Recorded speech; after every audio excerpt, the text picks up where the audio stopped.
ළමයි කොහොමද ඔයාලට? ඉතින් ඔයාලා හැමෝම සතුටින් පරිස්සමට ඇති කියලා මම හිතනවා.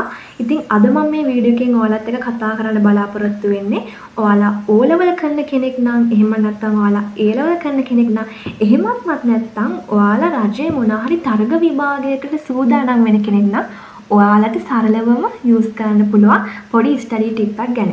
ඉතින් ඒ මොකක්ද කියලා අපි වීඩියෝ එකේ ඉස්සරහට කතා කරමු.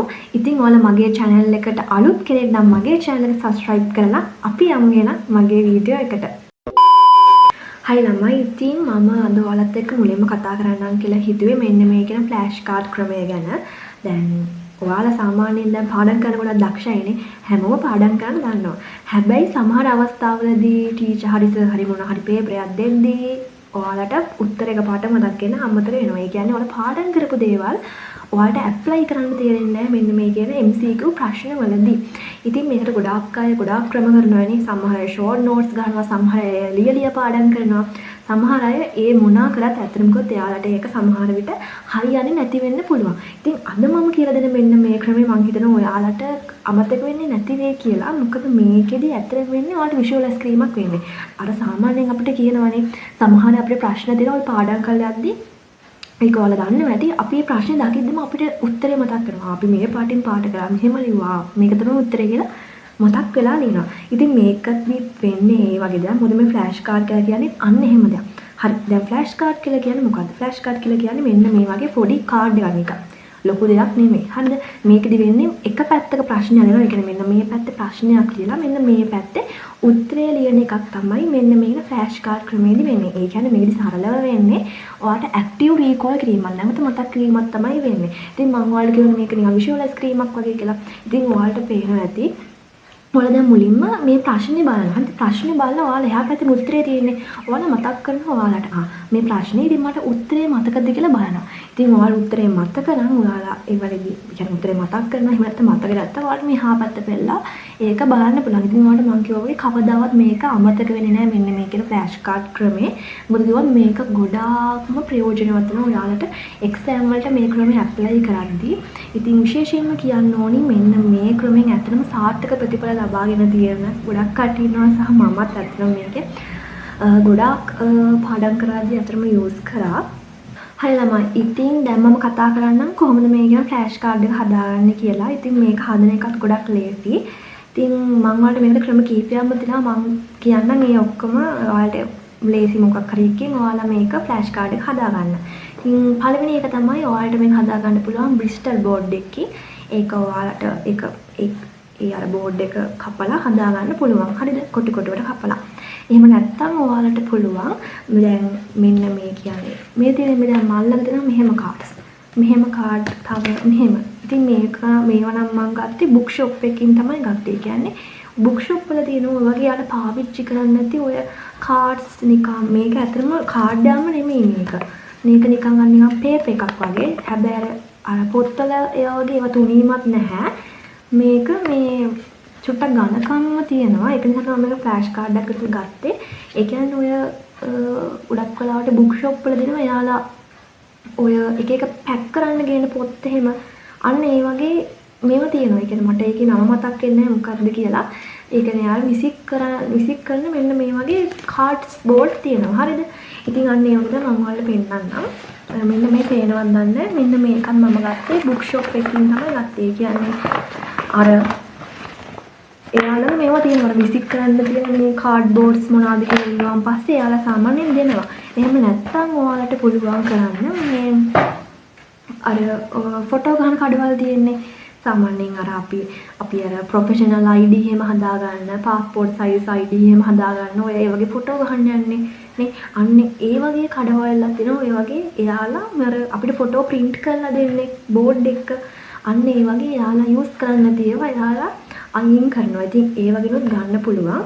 ඉතින් ඔය දෙක තමයි ඔයාලට සාමාන්‍යයෙන් මුදල් වැය කරන්නේ නැතුව ගන්න පුළුවන් දෙක. ඉතින් එහෙම නැත්නම් ඔයාලට තව ලේසි ක්‍රමයක් තියෙනවා. ඔයාලට පුළුවන් මේ ෆ්ලෑෂ් කාඩ් කියන දේවල් අද වෙන විට අපිට කඩෙන් ගන්න පුළුවන්. ඉතින් ඔයාලට මේවා කරන්න චුට්ටක් අමාරුයි නම් ඒ කියන්නේ ඔයාලා වැඩත් එක්ක මේවා හදින්න වෙලාවක් නැත්නම් කපන්න වෙලාවක් නැත්නම් ඔයාලට මේවා කඩෙන් ගන්න පුළුවන්. මේවත් අතනකොත් බුක් ෂොප් වලම තියෙනවා. එහෙම නැත්නම් ඔයාලට මේ වගේ ඒවා කඩවල තියව ගන්න පුළුවන්.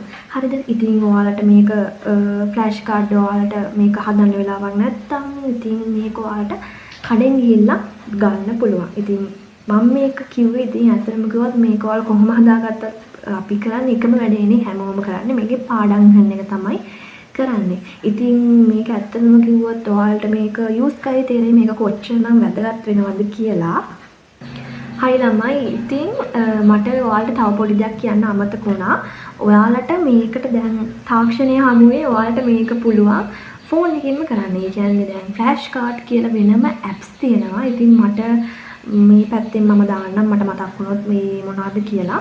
ඉතින් ඔයාලට අර මම කිව්ව විදිහට ඔයාලා කරන්න අමාරුයි නම් ඔයාලට කියන්නේ ඒවට යොමු කරන්න ටයිම් එකක් නැත්නම් මේ ෆ්ලෑෂ් කාඩ් කියන එක කරන්න පුළුවන්. හැබැයි මම නම් කියන්නේ ගොඩක් වෙලාවට මේක ෆෝන් එකෙන් නැතුව ඔයාලා මේක හදලා කරන්න. එතකොට තමයි නිකන් ඔයාලටත් ඒක ආසාවෙන් ඔයාලා කරන්නේ. මොකද කිව්වොත් දැන් ෆෝන් එක ගද්දි අපි ගොඩක් වෙලාවට අපේ පාඩමට තියෙන අපේ ඇටෙන්ෂන් එක යනවනේ. එතකොට අපි ගොඩක් වෙලාවට දැන් ෆෝන් එක ගත්ත ගමන් ඔයාලා ගොඩක් වෙලාවට අනිවාර්යයෙන්ම සෝෂල් මීඩියා පැත්තේ තමයි යන්නේ. එතකොට අර පාඩම් කරපු එකෙන් අපි බලද්දි මම විනාඩි 10 ෆ්ලෑෂ් කාඩ් ගේම් එක කරන්න යනවා කියලා ඔයාලා දන්නේම නැතුව පැයක් විතර ගිහිල්ලා නේ. එතකොට ඒක අපරාධනේ. ඉතින් මං කියන මේක ගොඩක්ම කරන්න ඔයාලා ඕලෙවල් නම් ඊලෙවල් නම් මේක ෆෝන් එකෙන්ම කරන්න යන්න එපා. එහෙම නැත්තම් ඔයාලට ෂුවර් නම් ඔයාලා එහෙම ඔය කියන්නේ බැලන්ස් කරගන්න දන්නවා කියලා ෆෝන් එකෙන් කරන්න. එහෙම නැත්තම් ඔයාලා අර කාඩ් එකෙන් කරන්න. හරි ළමයි ඉතින් මම ඔයාලට ඊළඟට කියන්නම් කියලා හිතුවේ අපි කොහොමද මේකේ ෆ්ලෑෂ් කාඩ් එක හරියටම යූස් කරන්නේ කියලා. ඒ කියන්නේ මේක දැන් අපි ඔක්කොම හරි දැන් අපි ඔක්කොම දැන් රෙඩි කරගෙන තමයි ඉන්නේ. හැබැයි මේක හරියටම අපි යූස් කරන්න දැනගන්නත් ඕනේ. ඉතින් මට මුලින්ම කියන්න ඕන මේ ෆ්ලෑෂ් කාඩ් එකේදී ඔයාලා ප්‍රශ්නේ ලියද්දි කවදාවත් ළමයි දිගට ලියන්න එපා. ඒ කියන්නේ දිගට ලියන්න එපා කියන්නේ ඔයාලා ඒ කියන්නේ ඔයාගේ නෝට් එකේ තියෙන එහෙම්මම ප්‍රශ්නෙම දාන්න යන්න එපා. මේක ගොඩක් ඔයාලට පහසු වෙන්න කෙටියෙන් මතක තියාගන්න පුළුවන් විදිහට ප්‍රශ්නේ දාන්න. මම ඔයාලට කිව්වා වගේ මේක විෂුවලයිස් කිරීමකුත් වෙනවා. මොකද ඔය කෙලින්ම ඇහැ යනවනේ මේ ප්‍රශ්නෙට. එතකොට ඔයාලට විභාගෙදි මේක කෙලින්ම මතක් වෙනවා එහෙම. සහ චුට්ටක් ඔයාලට මේක ඔයාලට පහසු පෑනකින් ලියන්න. ඒ කියන්නේ ඔයාලට වර්ණ යොදා ගන්න ඇහැට අමාරුයි වගේ නම් ඔයාලා කළු පෑනයි නිල් පෑනයි යූස් කරලා අවුලක් නැහැ. කළු පෑනෙන් ප්‍රශ්නේ නිල් පෑනෙන් උත්තරේ ලියුවට එහෙම කිසි ප්‍රශ්නයක් නැහැ. එහෙම නැත්නම් ඔයාලට තව නිකන් මේක පාට පෑන වල ලියා ගන්නවා නම් එහෙම ලියා ගන්න පුළුවන්. සහ ප්‍රශ්නේ ගොඩක් වෙලාවට ඔයාලට ඇහැට කියන්නේ හොඳට පේන විදිහට ලියා ගන්න. ඒ කියන්නේ චුට්ටක් අර ලොකුවට එහෙම නිකන් ලියා ගන්න. හරිද? ඒකේ තියෙන ඒක ඔයාගේ වැඩක්. ඒක නිර්මාණය කරගන්න එක. කොහොමද වෙන්නේ කියලා. ඉතින් මට ලොකුවටම කියන්න ඕනේ මේකදී අර ගොඩක් ළමයි දැන් ෂෝට් නෝට් ගහද්දිත් එහෙම ලියාලා ඒ කියන්නේ ටීචර් දුන්න නෝට් එකම තමයි ෂෝට් නෝට් කරලා තියෙන අන්තිම බලද්දි. ඉතින් ඔයාලා මේ ප්‍රශ්න හදාගද්දිත් ඔයාලා එහෙම දිගට හදාන්න එපා. ගොඩක් කෙටියෙන් හදාන්න. ඉතින් ඒක තමයි මට මෙතනදී ඔයාලට විශේෂයෙන් හයිලයිට් කරලා කියන්න ඕනි කියලා හිතුවේ. ඉතින් මම ඊළඟට කියන්නම් මේ ෆ්ලෑෂ් කාඩ් එක මම කතා කරන ටීවී එක යූස් කරන්න කොහොමද කියන්නේ. ඉතින් ඔයාලට මේක ඇත්තටම කිව්වොත් ඔයාලට උදේට ඔයාලා බස් එකේ යන ඉස්කෝලේට ඒ යන ගමන් ඔයාලට මේක බල යන්න පුළුවන් නේ. ඒ කියන්නේ දැන් ඔයාලට ඔයාලා මේ කාඩ් තියෙනවනේ. දැන් මෙහෙම ඔයාලා කාඩ් එක මෙහෙම හදාගෙන තියෙන්නේ. දැන් මම ඒ කාලේ පාඩම් කරද්දී හදාගත්ත ටිකක් තමයි මෙන්න මේ වගේ පේන්නේ. ගොඩක් තියෙනවා. ඉතින් ඔයාලට පුළුවන් මේක බස් එකේ යන ගමන් ඔයාලට මේක කරන්න පුළුවන්. මේකේ විශේෂත්වම ඔයාලට මේක තනියෙන් කරන්න පුළුවන්. කවුරුත් ඕනේ නැහැ ප්‍රශ්න අහන්න උත්තරේ කියන්න. මොකද එක පැත්තට ප්‍රශ්න අනිත් පැත්තට උත්තරේනේ තියෙන්නේ. ඉතින් ඔයාලට මම කිව්වා වගේ ඒ වගේ කරන්න පුළුවන්. එහෙම නැත්නම් ඔයාලා දැන් ඉස්කෝලේට යන ගමන් නැත්නම් ආයෙ ගෙදර එන ගමන් එහෙම නැත්නම් ඔයාලට ඉස්කෝලේ අර උදේට ක්ලාස් එක පටන් ගන්න කලින් මේ වගේ ගොඩක් දේවල් වලදී කරන්න පුළුවන්. එහෙම නැත්නම් ඔයාලට මේකට ඔයාලගේ යාළුවෙක් උනා ජොයින් කරගෙන මේක කරන්න පුළුවන්. ඉතින් අර ගොඩක් වෙලාවට මේක වැදගත් එක තමයි ඔයාලා අර පාඩම් කරලා කම්මැලි වෙලාවට මේක බලන්න. නිකන් ෆ්ලෑෂ් කාඩ් එක පාඩම් කරන්න ඕනේ නැහැ මේක කියවන්න. ඔයාලා කියුවතදී මේක අනිවාර්යයෙන්ම මතක හිටිනවා. මොකද නිකන් මේක ෆන් ගේම් එකක් වගේනේ. මේකල ලොකු ස්ට්‍රෙස් එකක් නැහැ. අර පොඩි අමාරුවක් තියෙන මේක හදාගන්න ගියාම. හැබැයි ඊට පස්සේ මේක පාවිච්චි කරද්දී ඇත්තටම ඔයාලා ගොඩක් ආසාවෙන් කරනවා. මොකද මේකත් අර ගේම් එකක් වගේම ඔයාලට කරන්න පුළුවන්. ඉතින් අර ඔයාලා ගොඩක්ම නිකන් ඉන්න වෙලාවල් තියෙන ඒ වෙලාවට මේක හැම වෙලේම ඇප්ලයි කරන්න බලන්න. දැන් එක්සැම්පල් එකක් විදිහට ඔයාලට පුළුවන් මේක ඔයාලා කරන සබ්ජෙක්ට් අනුව මේක වෙන් කරගන්න පුළුවන්. එහෙමත්ම නැත්නම් ඔයාලට මේක පාඩම උනත් වෙන් කරලා හදාගන්න පුළුවන්. ඒ කියන්නේ මේ කාඩ් හදලා ඔයාලා මේ වගේ රබර් බෑන්ඩ් එකක් දාලා ඒක ෆික්ස් කරගන්න තමයි ඔයාලට තියෙන්නේ. ඉතින් මං වෙන්න මේ කිව්වා වගේ ඔයාලා මේක යූස් කරන්න. මට තව මතක් වුණොත් මම මේ පැත්තෙන් දාන්නම්. මට දැන් මතක් වෙන්නේ නැහැ කොහොමද කියලා. මම නම් ගොඩක් වෙලාවට මේක යූස් කරේ ඇත්තටම කිව්වොත් ඔය මේ ඉස්කෝලේ යන ගමන් සහ ගෙදර එනකොට තව ඔය මොකක් හරි ක්ලාස් එකක් පටන් ගන්න කලින් මගේ අනිවාර්යෙන්ම මේකනේ මේක ඔයාලට ඕන තැනක මේක දාගෙන යන්න පුළුවන් නේ. ඔයාගේ ඕන ෆස්ට් එකේ දාගෙන යන්න පුළුවන්, බෑග් එකේ දාගෙන යන්න පුළුවන්, ඕන තැනක මේක ගෙනියන්න පුළුවන්. අඩුම තරමේ ඔයාලා හිතන්න ඔයාලා එක්සෑම් දවසක කොහරි ඔයාලට දුර ගමනක් යන්න සිද්ධ වෙනවා. ට්‍රිප් එකක්. අනිවාර්යෙන්ම මේ කියන්නේ ගෙදර ට්‍රිප් එකක් කියන්නේ මොකක් හරි අපි කියමු මල ගෙදරක් වගේ කියලා. ඔයාලට දැන් පාඩම් කරන්න බෑ. පොත් එහෙම ගෙනියන්න නෑ නේද ඉන්නේ. එතකොට ඔයාලට මේක ඔයාලා බෑග් එකේ දාගන්න. මේක ඔයාලට ගෙනියලා නිකන් යන ගමන් නිකන් බලාගෙන යන්න. අන්න එදා දවසලත් ඔයාලට මොකක් හරි දැන් අපි කියමු පාඩමකට අදාළ කාඩ්ස් ටිකක් ගෙනියනවා කියලා. යන ගමන්. එතකොට ඔයාලට ඒ පාඩමට අදාළව ටික ඔයා කවර් කරලා ඉවරයි. එතකොට ඔයාලට ඒක ගැන වොරි වෙන්න ඕනේ නැහැ ඒ දවස ගැන. ඉතින් අන්න ඒ වගේ ඔයාලම තමයි මේක හිතලා ප්‍රයෝජනවත් වෙන විදිහට මේක යූස් කරන්න. හරි ළමයි ඉතින් මම හිතනවා අද මම කතා කරපු වීඩියෝ එකෙන් ඔයාලා මොකක් හරි දෙයක් ගත්ත ඇති කියලා. සහ ඔයාලා මේ ෆ්ලෑෂ් කාඩ් ක්‍රමය යූස් කරලා ඉවර වෙලා මට පල්ලෙහින් කමෙන්ට් එකක් දාන්නත් අමතක කරන්න එපා. ඒ වගේම තමයි ඔයාලා මීට කලින් මේක යූස් කරලා තියෙන කෙනෙක් නම් එයාලත් අනිවාර්යයෙන්ම මට කමෙන්ට් එකක් දාන්න අමතක කරන්න එපා. ඉතින් මම ඉස්සරහට මේ වගේම ලස්සන vlog එකක් ඔයාලට අරගෙන එන්න බලාපොරොත්තු වෙනවා. ඉතින් ඔයාලා මගේ channel එක තාම subscribe කරලා නැත්නම් මගේ channel එක subscribe කරන්න. ඒ වගේම තමයි ඔයාලට පුළුවන් මගේ WhatsApp channel එකට එක් වෙන්න.